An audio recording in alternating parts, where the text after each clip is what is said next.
Welcome and good afternoon, and thank you for joining us. My name is Matilda Reckford, and I work with the EHLS program at the Center for Applied Linguistics. And I'm joined today by Maria Mariani from Georgetown University. Hi, everyone. Welcome. Hey.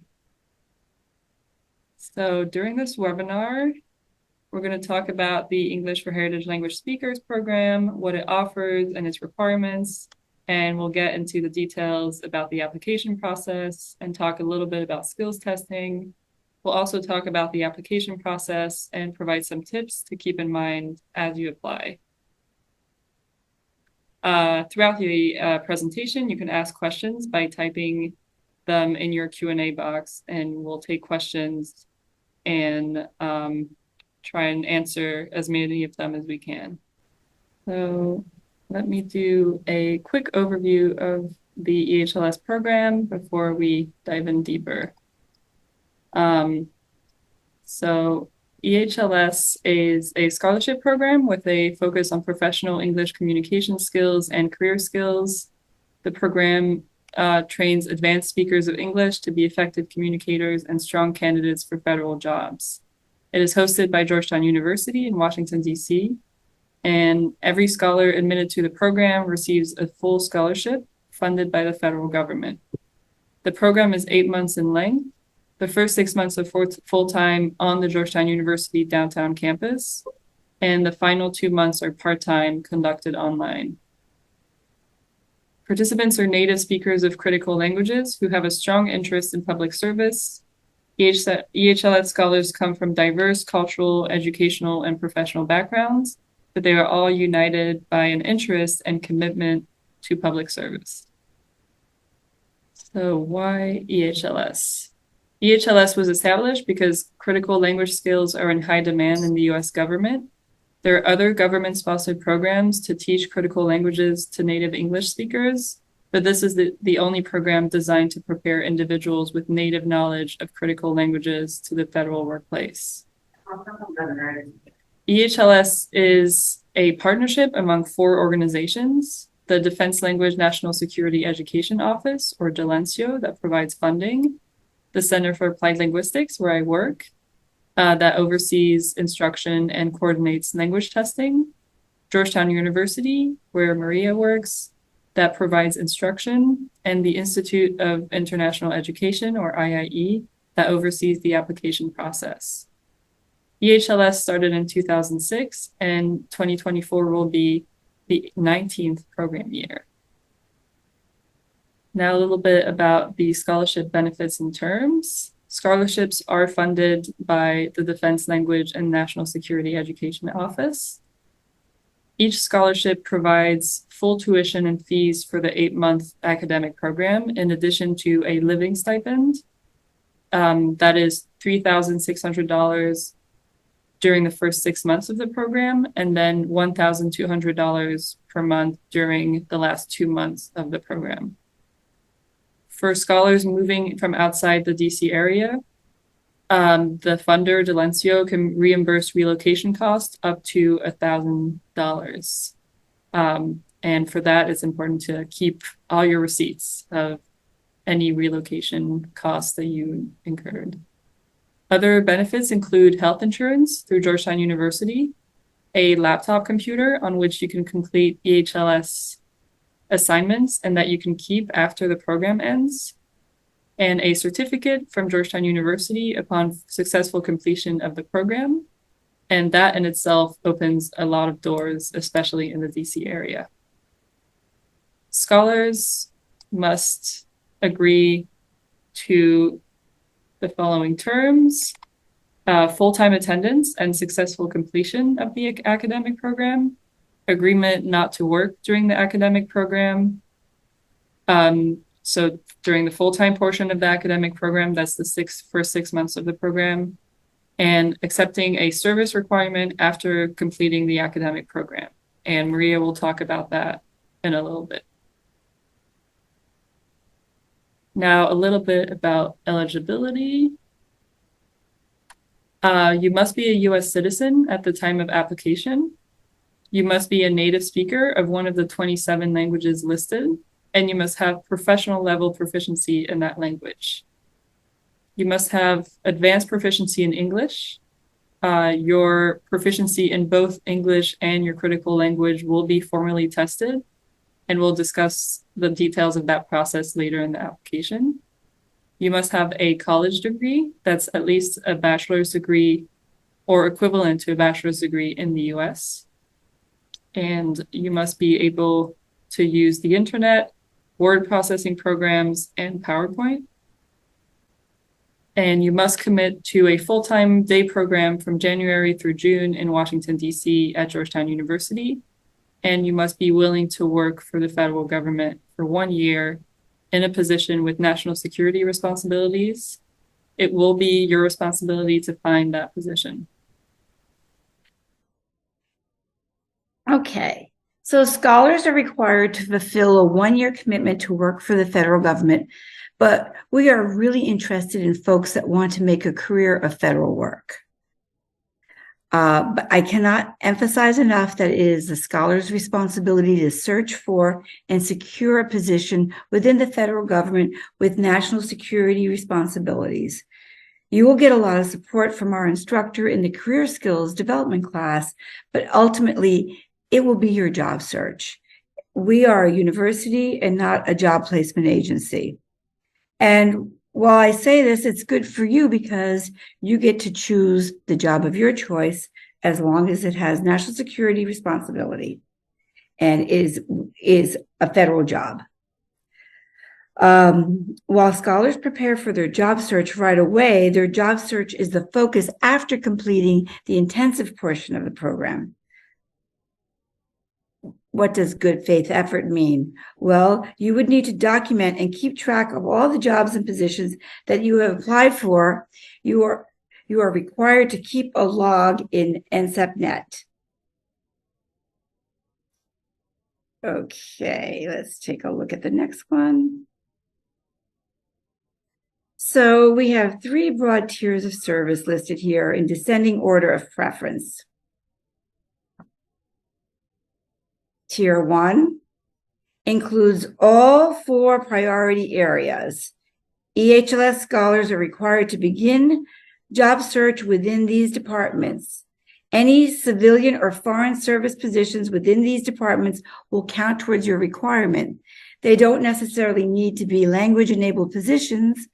Scholars work in diverse fields, including cyber, finance, acquisition, in addition to foreign affairs. We encourage you to think broadly about where you may be able to apply your skills. Please note, as far as State Department is concerned, we are not a stepping stone to a foreign service officer position. The State Department is mainly interested in EHLS scholars to fill language instructor positions at FSI, which is the Foreign Service Institute. This is where most of our scholars land jobs at State. Okay, let's look at the next tier. Tier number 2. If you are unable to find a suitable position within Tier 1, you can then expand your job search to include positions in Tier 2, positions in the greater federal government with national security responsibilities. Some past scholars have found jobs in other agencies, but the position needed to have a national security responsibility, and it was up to the scholar to make the case to NSEP or Delencio, our funder.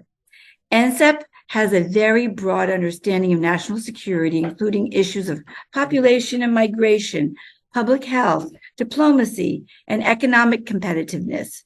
For example, we have a scholar who is fulfilling their service requirement at the Department of Commerce. Okay, let's look at the last resort, Tier 3. Tier 3 only applies if you have exhausted your searches in Tier 1 and Tier 2. So let's go to examples of where our scholars are. This is, we've been doing this for 18 years. So we have a lot of scholars out there in the federal government, former scholars. But these are just a few examples of where EHLS scholars have worked or are working. really diverse positions ranging from language instructors to doing programmatic, management, or intelligence work. Okay, so fulfilling the service requirement. In the career skills class, Fridays are reserved for HR representatives from different agencies to come and meet our scholars and present the opportunities available to them in their agencies. Many times they will give out their cards and emails to our scholars. Also, they might even accept a resume or track an application if you've already applied to their agency. This is an unbelievable benefit that you would never get elsewhere. As a scholar, you get notifications of exclusive job openings through the NCEP net following completion of the intensive portion of the program. Many scholars have gotten great jobs through these exclusive job postings. And, these job postings go out to, just hundreds of people, not tens of thousands like other jobs.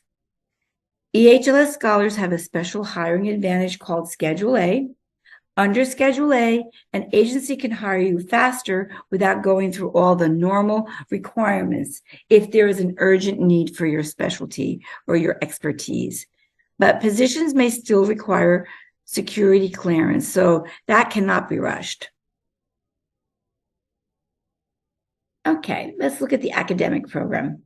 If you want more information about the service requirement, we recommend that you tune into what to expect during and after EHLS. And that's another webinar, and you can check our website for that. And maybe we'll tell you at the end too. But right now, let's look at the academic program. Goals of the academic program. We're working on all 4 of your skills: reading, writing, listening, speaking. We also work on your professional skills such as resume writing, dressing for success, delivering a 1 to 2 minute elevator speech, interviewing skills, and appropriately navigating different hierarchical workplace relationships. We even have a negotiation, segment. So it's a pretty full load. Okay, special features. We have guest speakers that come to teach, for example, on how to write a federal style brief, because this is different from writing academic, doing an academic brief or academic writing. It's federal style writing. How to deliver an oral brief to a high level government official. And then we have the analysis project, or the OSAP, which is our capstone project. And we will talk a little bit more about that later. We have weekly guests and recruiters from different agencies and contractors that come to speak about the opportunities in their agencies. Okay, so let's go to the foundation of the EHLS curriculum. In the news analysis class, you're assigned articles to read and taught how to do critical analysis of the news. Each scholar might, for example, report a news piece from their area of the world to the entire class on any given day. In the reading and writing class, you learn how to write reports and do research, drawing sound analytical conclusions. In our POC, Professional Oral Communications class, you're making presentations on a daily basis. Many times the instructor is recording you and making comments for you to review as you watch the taped presentations. So by the time OSAP presentations come around, our scholars are well prepared. Having had so much practice, everyone does amazingly well. We make you comfortable sending emails in English also, and we teach you the proper format and protocol of what is expected of you in an email. We have a negotiation component where we teach you how to negotiate and also run meetings. By the time you are halfway through the program, you will have a beautifully perfected resume to present to future employers. Okay, let's see. All right, let's look at the next slide. Our courses. We've already spoken about the professional oral communications, news analysis, and career skills development classes. We found that after many years, 18, that after 6 months, our scholars still need help with writing and career skills development. So several years ago, we added these 2 courses as online classes for an additional 2 months. While you're in the 6-month intensive program, you cannot work. You sign an agreement not to work. Actually, it would be impossible to hold a job, even a part-time one, and successfully complete the program. During the part-time online 2-month program, you can work and get a job since it's all online. Okay, let's take a look at our capstone project, the open source analysis project, which we call OSAP. This is your chance as an EHLS scholar to shine and show off your knowledge and skills. You work with a mentor from one of the agencies on a topic provided by them specifically for you, which will relate heavily to your native language and your area of the world. Perhaps your mentor is an expert in that area of the world, but does not have the native language capacity or the cultural knowledge that you as a native might have. You will provide that knowledge in doing research and are an asset to them. You get to do research on the topic in your native language and other languages that you know. For example, past scholars from the Maghreb have done their research in Arabic, French, Tamashek, and of course, English. Many scholars get job offers as a result of the OSAP research and presentation. As a matter of fact, I have seen scholars get multiple offers and possibly that day. Many scholars bring copies of their written report to the symposium to give out to interested members of the audience. And since it's your project, you get to choose who would get your project and your hard copy of your symposium written report. And it's completely up to you. Okay, let's look at the outcomes, benefits of participating. One of the things that everyone says is a benefit of the program is that you feel that you have improved your confidence in English. Actually, many say it's kind of a metamorphosis that they experience. And for me, being with the program for over 18 years, I can actually say that it's night and day, what scholars come in like and how they exit our program. We test your English skills before entering the program, at the beginning of the program, at midpoint, and at the end of the program. By the time you're finished with the EHLS program, you will have compiled a beautiful portfolio, a professional portfolio that includes your well-polished resume, writing samples. It could even have your OSAP report, U.S. government scale English and heritage language test scores, and a certificate from Georgetown, which definitely opens doors, as Matilda said. The EHLS program is a non-degree, non-credit certificate program. Okay, let's take a look at our program schedule. These are our dates, and you might want to jot them down. Okay, so we start January 8th, go to June 28th. That's our full-time intensive program on campus, Georgetown downtown campus at 640 Mass Avenue, Northwest. July 8th through August 23rd, that's when it's part-time online, and you can be anywhere in the world for that.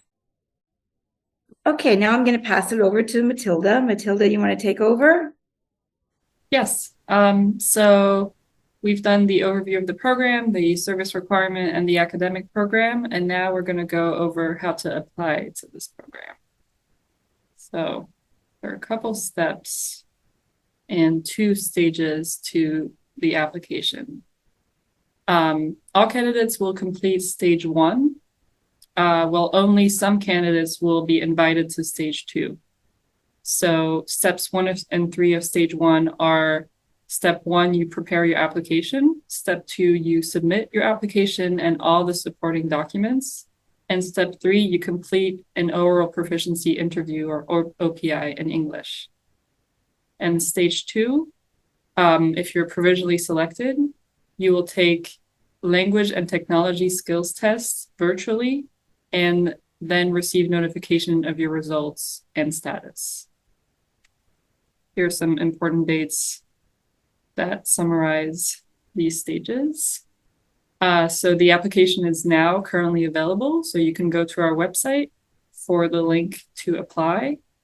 The deadline for the application and all the supporting documents is 5 p.m. Eastern Time on July 6, 2023.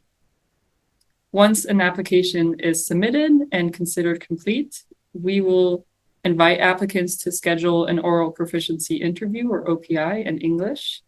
They're administered through July 21st, but we highly recommend submitting your application early and scheduling an OPI as soon as possible to receive a time that works with your schedule. And we'll talk a little bit more about that later. EHLS staff also notifies candidates of their status in September. Some candidates will be provisionally selected to move on to the skills testing. So in late September to early October, provisionally selected candidates complete language testing and a basic technology skills test. And you also complete an additional OPI, or proficiency interview. It's the same format as the English OPI, but this time in your critical language. And then in early November of 2023, we notify candidates of their final status, and the program starts on January 8th of 2024. This summarizes stage 1 in more detail. So you have your online application and your supporting documents, and you submit both of those by July 6th. And then after that has been submitted, you complete an oral proficiency interview. So a little bit more about these supporting documents. Make sure to complete all the sections of the application. So upload your supporting documents, that is a resume and a transcript, to the application system. Be aware that foreign degrees must be evaluated. So you'll need to contact an accredited evaluation service.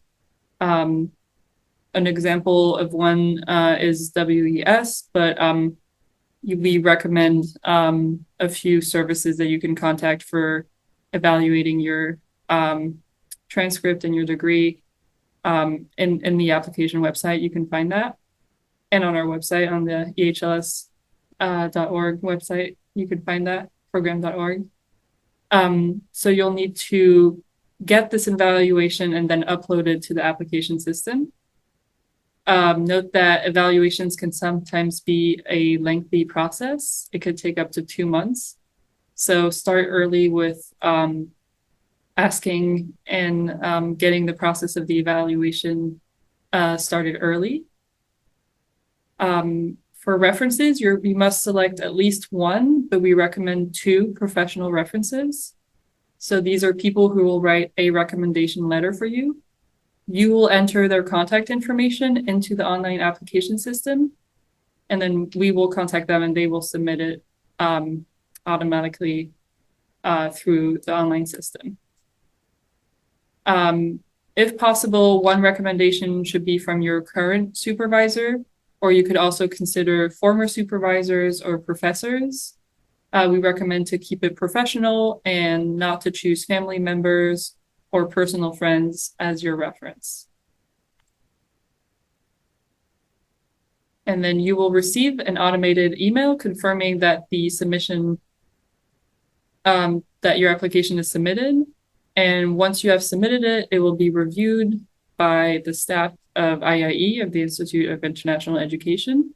Once it's been reviewed and we've seen that there's at least one recommendation, you will receive another email with a link and the step-by-step instructions on how to schedule your oral proficiency interview in English. So a little bit more about that. Once your application is submitted and considered complete with at least one recommendation letter, you can proceed to scheduling an oral proficiency interview in English. Applicants cannot schedule an oral proficiency interview until they have completed all components of the EHLS application and it has been reviewed for completion. The link and step-by-step instructions on scheduling your OPI in English will be emailed to you upon successful review of your application. OPIs are administered by Language Testing International. The OPI is a live 30 to 45-minute telephone conversation between a certified tester and you, the test taker. They're administered through July 21st, 2023. But your application has to be submitted by July 6th at 5 p.m. Eastern Time. So that is quite a short window. So we suggest that you submit your application as soon as possible so that you can secure a date and time that works for your schedule. You must complete your OPI by 11:59 p.m. Eastern Time on Friday, July 21st, 2023. You cannot reschedule an OPI within 24 hours of the scheduled test time, and a missed OPI will not be rescheduled. Applicants must meet the minimum standard of ILR 2. If not, you will be disqualified and notified of the decision. So up to 50 provisionally selected candidates will be invited to stage 2 of skills testing. These tests are also administered virtually. The OPI in your critical languages will have a similar format, so via phone, with also a remote proctor, just like the oral proficiency interview in English. And you will also be tested on your basic technology skills. So here's a link to our website where we talk a little bit about the skills testing and what to expect. And there's also a self-assessment of your basic technology skills. EHLS staff will then extend offers of admission in November of 2023, and we anticipate selecting 18 scholars. So that is a competitive program. We have about 200 applications every year, and then about 50 provisionally selected candidates that go on to stage 2, and then 18 scholars that make it into the program on any given year.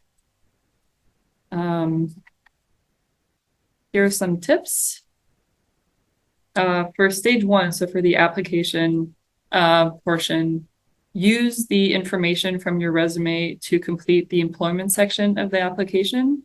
The information you fill in the application should be consistent with your resume and make it easy for the application reviewers to understand your education and work history. So take the time to explain any gaps, if there are any, to make it easier for reviewers to compare the two, read the two. Then gather your transcript documents as soon as possible. If your transcript is from a foreign institution, you'll need to have it evaluated and translated. And the transcript evaluation must show that it's equivalent to a US bachelor's degree. And like I said earlier, we have a link to the credentialed evaluation services on our website and in the application. Another tip is to ask for your references early. You'll list the references and their contact information, and it will send an email to them directly from the application. They will fill out a reference form and submit a letter, and they will need to do this on their own once you input their information into the application. So as soon as you put their names in the application, the part of the references on your part is done, and you'll not be able to upload references later on their behalf. Yes, we recommend also telling your references about the program, sending them a link to the website so they can know a little bit about what they're recommending you for. And then we recommend submitting an application sooner rather than waiting so that you can get your oral proficiency interview scheduled. write specific and detailed essays. It's important that you clearly demonstrate your interest in working for the federal government. You can check our website in the selection criteria. We have a list of criteria that will be used to review your application. And this is very useful for you to keep in hand once, as you're writing your essay questions, to make sure you adhere to those criteria when you write your essays. You can see the screenshot of the EHLS program website. And if you click on the selection criteria definitions, you can review the definitions and know what reviewers will be looking for. Some more tips about stage 2. Be sure you have the technology skills needed to complete the skills testing. And for that, you can go to the skills test section of our website, and we have a document there. And if you review the information in this document, you will be prepared. I'll show a screenshot of where that is on our website. We have, here on our website, some more information about the skills testing, about the ILR scale that I mentioned earlier.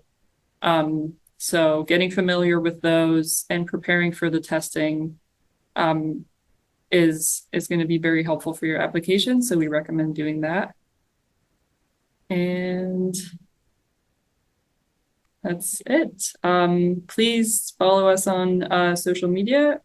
You will know more about our upcoming in-person event and virtual events and other information that comes up. We also announce special guests that come to our live Q&As and other announcements. We have a newsletter as well.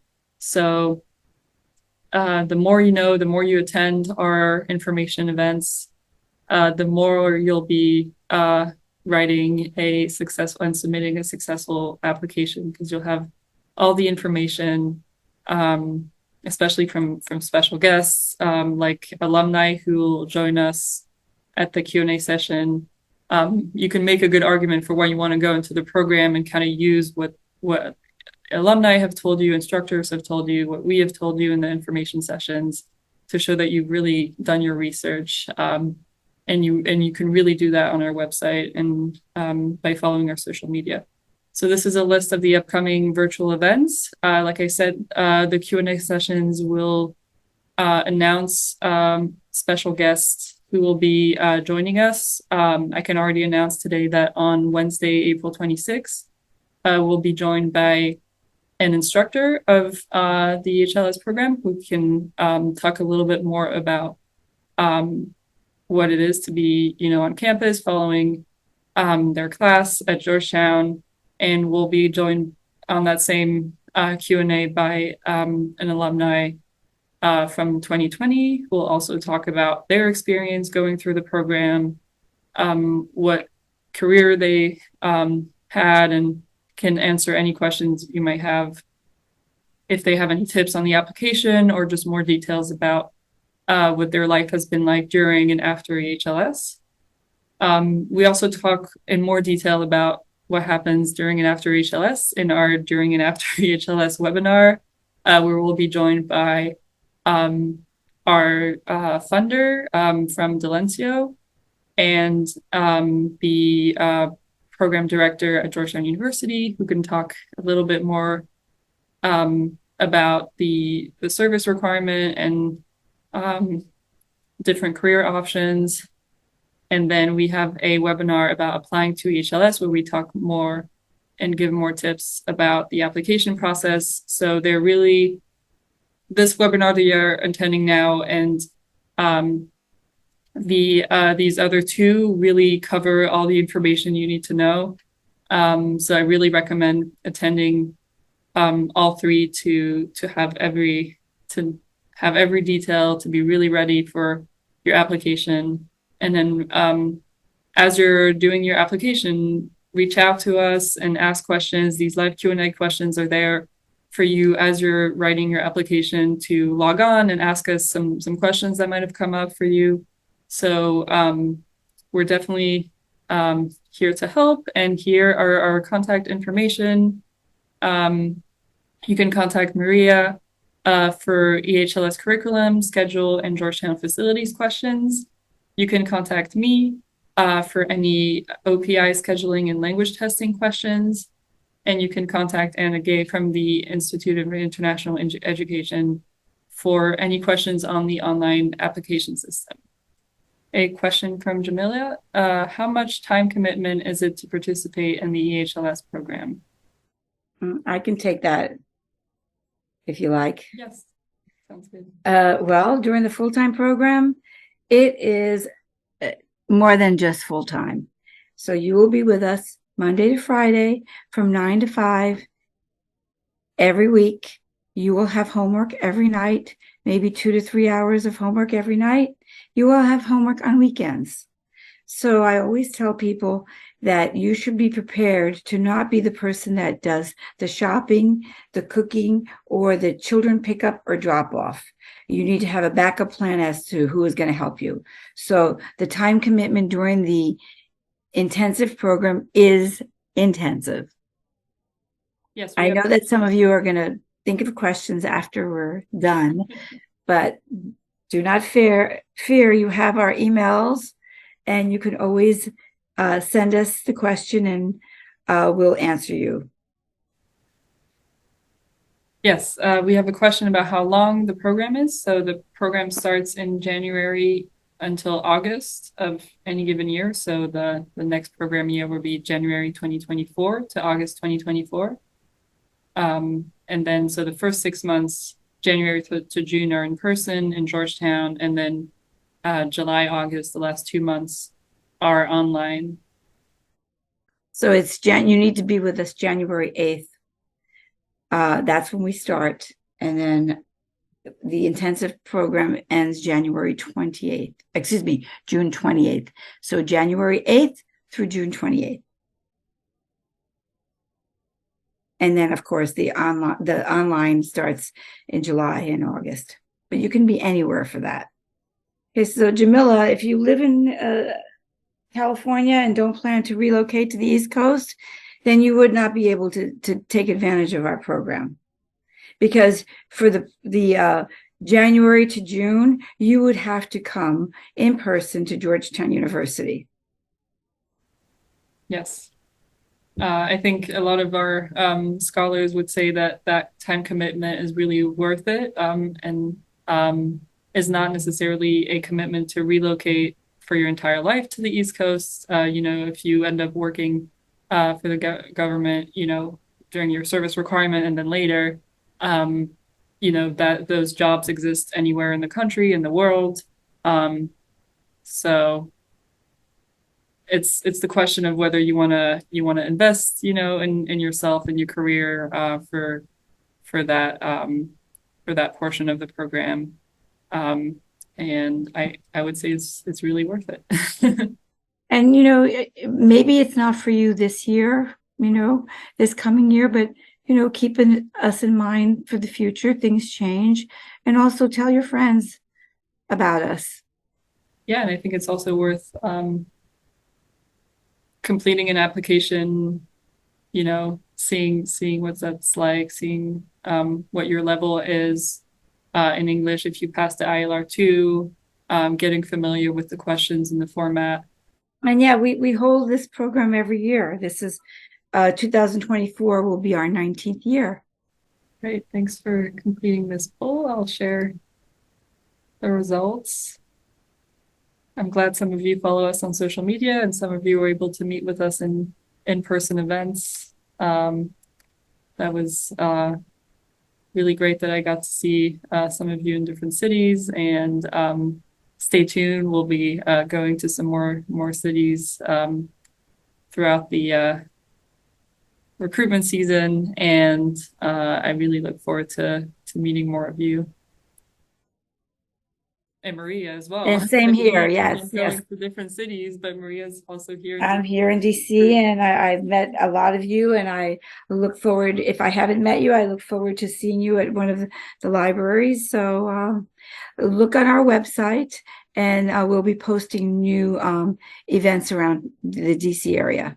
It's a great question someone asked about taking an OPI interview in their native language. So I moved to the US 7 years ago and I worked as a journalist in my native country. Will I still have to take an OPI in my native language?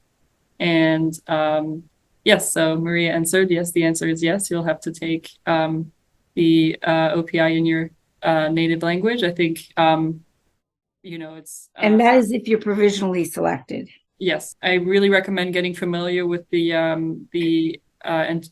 interagency language roundtable, the ILR scale, and you'll see that for your native language, we require a level 3 for your OPI in your native language, and as a I think native speakers we might think that we we have that those levels. We say, oh, what's the point? I'm a native speaker, but the ILR scale is really geared towards some competencies that have to do with the workplace and current events, and it's a type of language that we don't necessarily operate at all the time.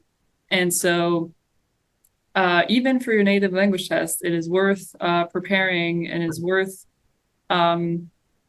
being familiar with the current events and following the news in your native language ahead of the test, because it's still a level 3. It's still a level that we don't operate in and on a day-to-day basis, even if we're native speakers. And through the years, people have failed their heritage language OPI. And we've had people who they consider themselves professionals in their native country, and they didn't pass the OPI. So we need to test everyone in order to make sure that they are at the level that they can function in the program. We have a question: how many degrees can I attach for the application process? So Maria said we only require your highest degree, but if you're proud of another degree, you can include it as well. If you're getting any degree, if you have multiple degrees and you're not sure which one to get evaluated, that's also a consideration to have. Think of your highest degree, but also think about the process of evaluating multiple degrees and how that could take a long time. So we only require as much that can kind of prove that it's equivalent to a bachelor's, and then anything else is kind of something you can add. We have a question about references. I work as a language instructor, and I would not like to ask my coordinator for references. Yes, I think I can understand that it can be delicate to ask current people we work with for references. Yes, asking, people who will write the best reference letter. That's the best tip, I think, from Maria. And also you can think of maybe volunteer positions or different kind of professional settings where you might be able to ask for references. Professors, there can be a variety there where you can ask someone to showcase I would say really your interest in public service and the program, having them be familiar with the program and excited for you that you're applying for this opportunity, I think. We have a question about, is there a motivation letter as part of the application? So there's no motivation letter required, but you'll have a chance to address that when you're answering your essay questions. It's really worth spending some time on those essay questions. Maria has a great tip of writing your essay questions in Word ahead of writing them directly in the application system. and writing them maybe once and then sleeping on it and then returning to them.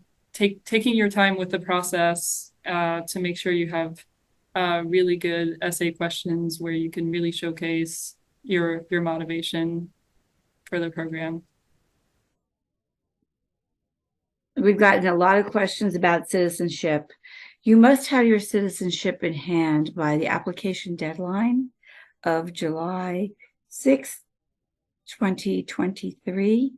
If you are a permanent resident, that does not count as citizenship. We need your application would not be processed unless you have a U.S. passport number or your naturalization number. And that has to be on your application by the application deadline. Hopefully your exam will come up before the date so you could go ahead and start an application and hope for the best. And then once you have your citizenship, put your citizenship number in, and then you're good to go. So once again, thank you for attending. We'll be saying our last remarks before saying goodbye, and hopefully see you soon at another webinar Q&A session. I will email you after this and send you a recording if you would like to listen to this webinar again at your own pace. But feel free to ask any questions about anything we've covered today via email. And yes, we'll be happy to answer. Thank you for your time and thank you for joining us. Thank you.